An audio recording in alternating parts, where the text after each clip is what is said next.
కనకం చాలా సంతోషంగా కృష్ణమూర్తితో చెప్తూ ఉంటుంది. చూస్తూ ఉండండి, మన కావ్యనే గెలిచి ఇంటికొస్తుంది.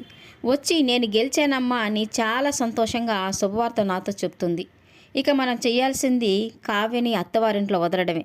అందుకే తన సామాన్లన్నీ రెడీ చేస్తున్నాను. తను రాగానే మనం వెళ్ళి కావ్యని పుట్టింట్లో వదిలేసి వద్దాం. ఇదే కావ్యకి ఆఖరిసారి కావాలి పుట్టింటికి రావడం. ఈసారి వచ్చిందంటే అది కాన్పు కోసమే అవ్వాలి అని చెప్తూ ఉంటుంది.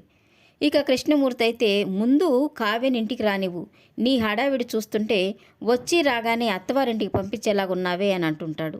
అవునండి, అందుకే కదా కావ్య వచ్చేలాగా నేను తన బ్యాగ్ అన్నీ సర్దేశాను అని చెప్తూ ఉంటే ఇక ఇంతలో కావ్య వస్తూ ఉంటుంది. అదిగోనండి, కావ్య మాటలోనే వచ్చేసింది. చూస్తూ ఉన్నారా తన ముఖం ఎలా వెలిగిపోతుందో. తను రాగానే మనకు శుభవార్త చెప్తుంది అని చెప్తూ ఉంటుంది.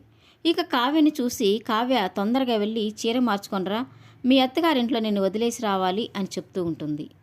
ఇక కావ్య అయితే ఆ బ్యాగ్ తీసి లోపల పెట్టమ్మా అని చెప్తూ ఉంటుంది. ఇక కనకం అయితే దేనికి కావ్య, ఈరోజు రెస్ట్ తీసుకొని రేపు వెళ్తావా, అయినా రావుకాలం వచ్చేస్తుంది, నువ్వు తొందరగా వస్తే నిన్ను తీసుకెళ్ళి అత్తవారింట్లో వదిలేసి వస్తాము అని చెప్తూ ఉంటుంది. ఇక కావ్య అయితే లేదమ్మా, జీవితాంతం నేను ఇక్కడే ఉండబోతున్నాను. ఆఫీసుకు ఆయనకు నేను శాశ్వతంగా దూరం అయిపోయాను.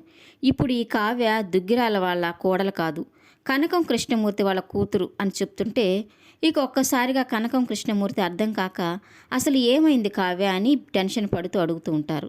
ఇక కావ్య అయితే వాళ్ళు పెట్టిన పందెంలో నేను ఓడిపోయానమ్మా. ముందుగా అనుకున్నట్టుగా ఓడిపోయిన నేను ఆఫీసుకు కానీ ఆయన జీవితంలోకి కానీ వెళ్ళకూడదు. ఈ విషయంలో మీ అల్లుడు గారు కాదు, ఆ రాజుగారే గెలిచారు.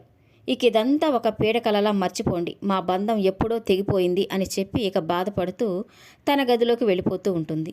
ఇక ఒక్కసారిగా కనకం కృష్ణమూర్తి అయితే షాక్ కొట్టినట్టుగా కావ్య వంక చూస్తూ ఉంటారు.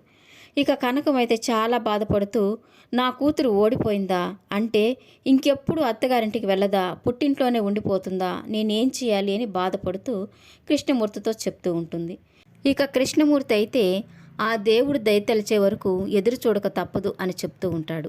ఈ వీడియో నచ్చినట్టయితే లైక్ చేయండి, సబ్స్క్రైబ్ చేయండి. Thank you for watching.